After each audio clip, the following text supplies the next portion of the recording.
Today I spoke with Eric Kasher, someone who's a longtime friend of Kamala Harris and a member of the campaign.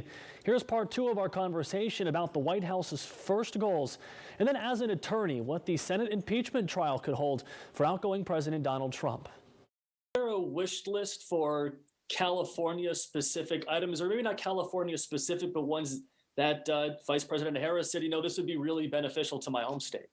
Absolutely. So all of the efforts around the COVID-19 crisis, that's going to directly impact California in a significant way. We have over 3 million COVID cases here in California. We have 35,000 Californians who have passed away from the COVID pandemic. So rolling out, making sure that everyone's getting vaccinated, providing resources to our schools so they could safely reopen, making sure that there's economic development for our small businesses in the state. That's going to be critical as well. And those are the things that are going to be focused on.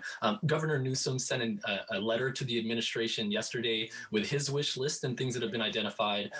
What you've seen from the prior administration that you're going to see different now are the support for local municipalities, infrastructure spending. We're going to see funding for infrastructure projects, streets and roads, and then also kind of technology and things like that. But then finally, wildfire relief. That's something that that wasn't. We received funds when we absolutely needed it, but that was hard to come by sometimes with the federal government previously. There's going to be a lot of support for those efforts and making sure that we can address those issues before they arise in the coming years. You mentioned the support for state and local governments on our Central Coast, Monterey, Santa Cruz, San Benito. They were all too small, didn't meet the population limit to get that direct funding through the CARES Act. I do want to move on to the next topic, though. With your background in politics and as an attorney, I want to talk about the outgoing president and the Senate trial coming up of President Trump. Then there's the conversation of him being banned from holding public office in the future. Could that only happen after he's already convicted, or could that happen separately?